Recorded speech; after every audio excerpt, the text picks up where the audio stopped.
lawmakers and scientists are raising warning flags over radiation this morning, and your kids could be facing a greater risk of exposure. NBC national correspondent Miguel Almaguer was granted rare access inside a cell phone test lab. You see them every day, everywhere. Kids on phones. According to the American Academy of Pediatrics, children are now exposed to an exponentially greater amount of radio frequency than any adult will ever be in a lifetime. Part of the problem, this isn't your mother's flip phone.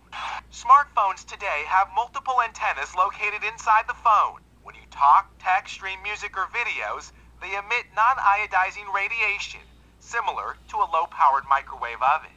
And it's the irregular, pulsed nature of the signal over thousands of minutes, over many years, that we believe can cause a great problem for children and for the rest of us as well. Cell phone providers say they follow all safety guidelines put into place by the FCC. Those cell phone companies then work with labs like this one to test your device. The current FCC safety standard was developed nearly 20 years ago.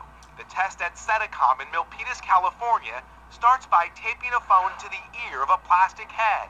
The size of a 200-pound man, it's filled with liquid. The fluids used in these tests best replicate the same properties inside the human head. Scientists are then able to determine how much radiation penetrates the head when you're talking on the phone. The robotic arm precisely moves to various hotspots on the head to test the specific absorption rate. The phone we tested was within the FCC-allowed radiation limit, but critics say these standards are outdated and urge the federal agency to adopt stricter radiation guidelines. Current FCC standards do not account for the unique vulnerability and use patterns specific to pregnant women and children, warns the American Academy of Pediatrics in a letter to the FCC. Children are not little adults. The skull is thinner. Also, the volume of the brain is less compared to 200-plus size man. The U.S. Government Accountability Office also asked the FCC to reassess the exposure limit, in particular the radiation limit when you have your cell phone close to your body, like in your pocket, or when you hold it directly next to your head, or as some teens do, sleep with it on their pillow.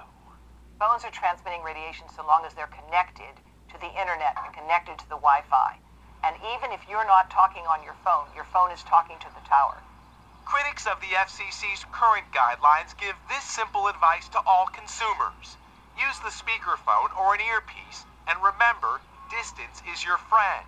Keeping a phone even a few inches off your body reduces exposure several thousand times. For today, Miguel Almaguer, NBC News, Milpitas, California. Health agencies from other countries, including Canada, Israel, and France, recommend limiting a child's exposure to cell phone radiation.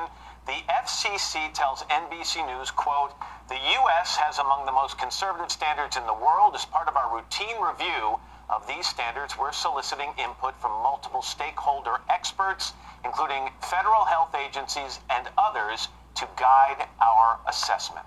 Makes you think twice as a parent, though. Absolutely. Especially one whose kids are on the cell phone a lot. Yeah, when you think about that, they're particularly vulnerable. This is all such new technology. I think we have yet to really see the effects. We've got more info, by the way, on today.com.